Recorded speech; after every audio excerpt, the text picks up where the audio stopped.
नमस्कार दोस्तों, DS homeopathy channel में आप सभी लोगों का बहुत बहुत हार्दिक स्वागत है। आज एक नया टॉपिक फिर मैं लेकर के आपके समक्ष में फिर से लेकर के आया हूं और टॉपिक का नाम है बेनिफिट ऑफ पपाया, जिसको हम कॉमन भाषा में कोई पपीता भी बोलता है, लेकिन अगर साइंटिफिक नेम में अगर आते हैं तो उसको करीका पपाया हम लोग बोलते हैं।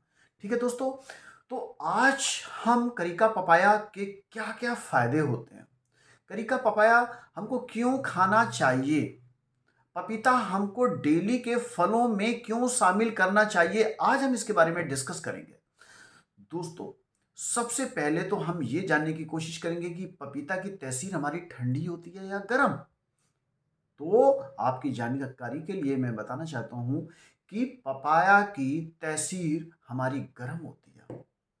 तो ये भी हम कह सकते हैं कि पपाया को हम सर्दियों में अच्छे से खा सकते हैं। कुछ लोग सोचते हैं कि हम गर्मियों में क्यों खाएं, पपीता बहुत गर्म होता है, नुकसान करेगा।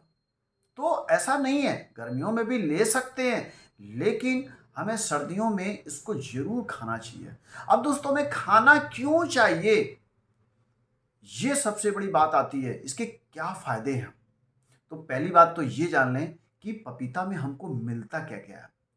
पपीता में चाहे विटामिन्स हों, चाहे मिनरल्स हों, चाहे हमारा वाटर कंटेंट हो या हमारा फाइबर का पार्ट हो, ये हमारी इंपॉर्टेंट चीज़ें इसके अंदर में हैं, जिसको इवन हमारा जो बीटा कैरोटीन भी है वो भी उसके अंदर में पाया जाता है, लेटेक्स भी इसके अंदर में पाया जाता है। मैं बताऊंगा कि उसका यूज क्या है, कहाँ पर है, किनको ये पपीता खाना चाहिए, किनको ये पपीता नहीं खाना चाहिए। तो सबसे पहले पपीता खाने का मैं बेनिफिट आपको बताता हूं। वेट रिड्यूस, वेट को हम कम कर सकते हैं, क्योंकि इसमें इतना कोलेस्ट्रॉल नहीं होता है, इतना इसमें फैट नहीं होता है, आप देखेंगे, और एनर्जी लेवल भी इसमें काफी हाई रहता है। तो उस कंडीशन में अगर हम पपीता खाएंगे तो आप देखेंगे कि वेट हमारा बॉडी का रिड्यूस होता है।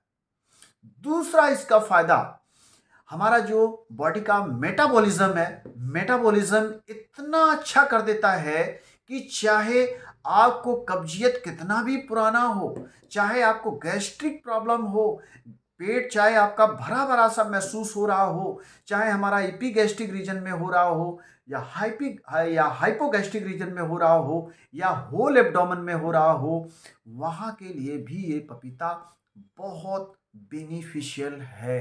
तो यानी कि पेट की किसी भी समस्या को, आपको पता है कि अगर हमारा पेट सही रहेगा तो हम कोई भी कार्य करने में सक्षम होते हैं, और पेट अगर डिस्टर्ब होता है तो कुछ भी हमको अच्छा नहीं लगता है, ना कोई हम काम करने में कंसंट्रेट कर पाते हैं, ना हम वो चाहे काम स्टडी का हो या कोई भी हो, वहाँ हम कंसंट्रेट नहीं कर पाते हैं, और हमारा जो मेटाबॉलिज्म सिस्टम है वो पूरा का पूरा ध्वस्त हो जाता है।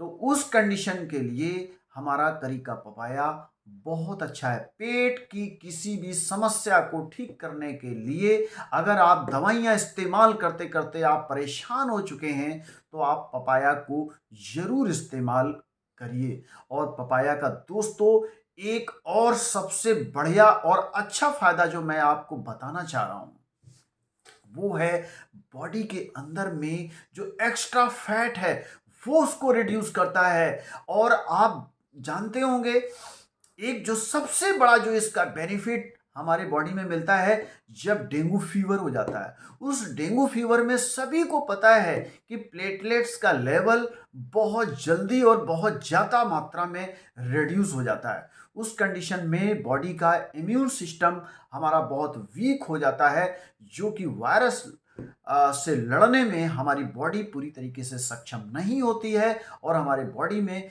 वीकनेस, वीक होते होते हमारा बहुत ज़्यादा बॉडी का वेट भी कम होने लगता है।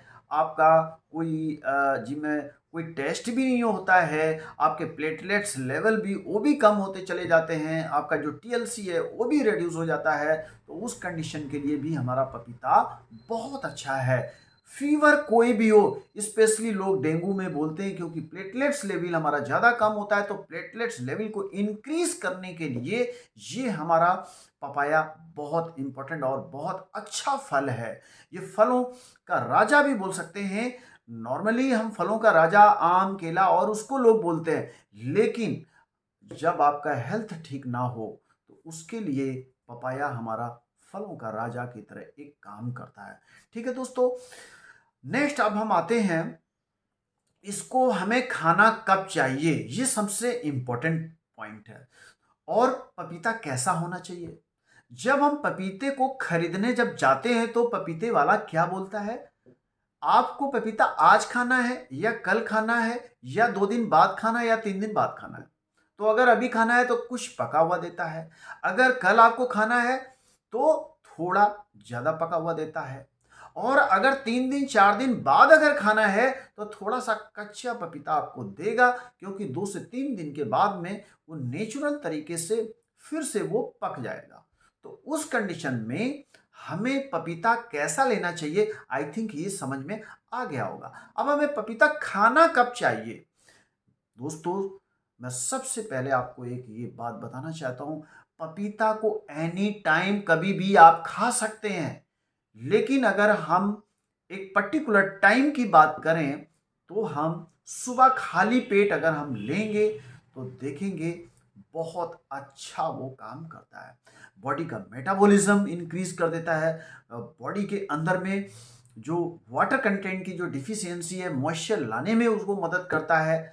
और जो मैंने फाइबर की जो सबसे बड़ी बात की है कि ह्यूमन बॉडी के लिए अगर फाइबर है तो लाइफ है, तो हमारी बॉडी में फाइबर जितना ज़्यादा रहेगा वो हमारे बॉडी के लिए बहुत ज़्यादा वो हेल्पफुल रहता है। अब दोस्तों, मैं पपाया किसको नहीं खाना चाहिए, और एक चीज़, मैं ये किसको पपीता नहीं खाना चाहिए उसके पहले मैं एक चीज़ आपको बताना चाह रहा हूँ। दोस्तों, कुछ लोग सोचते हैं कि फल मीठा होता है, हम इसको क्या डायबिटीज़ में खा सकते हैं कि नहीं खा सकते हैं? दोस्तों, मैं सबसे पहले ये बताना चाहूँगा कि कोई भी फ्रूट आप खा सकते हैं। डायबिटीज के केस में हर फल आपके लिए बेनिफिशियल है, हम कोई भी फल खा सकते हैं। लेकिन मैं अगर पपीते की बात करता हूं, इसीलिए मैं बोल रहा था कि ज्यादा पका हुआ पपीता ना खाएं जिनको डायबिटीज है। क्यों? वो ज्यादा मीठा हो जाता है। अगर थोड़ा सा कच्चा रहता है, जिसको अध पका भी बोलते हैं, उस कंडीशन में वो हमारा पपीता डायबिटीज के केस में नुकसान नहीं करता, बल्कि और वो फायदा करता है। ठीक है दोस्तों, अब जब हम पपीता खाएं तो हमें क्या नहीं खाना चाहिए? पपीते के बाद में हमको कर्ड यानी कि दही हमको नहीं खाना चाहिए।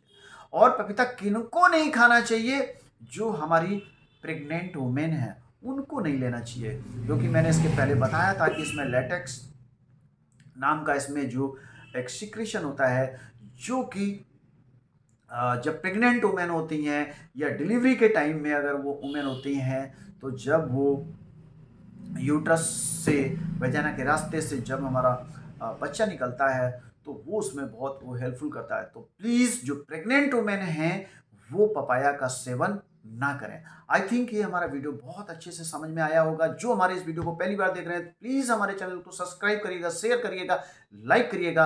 और मैं इस वीडियो को मैं यहीं पर फिनिश करूंगा। और जिनका कोई कमेंट्स है, प्लीज़ हमारे ज़रूर कमेंट्स बॉक्स में आप उसको ज़रूर इंडोर्स करिएगा।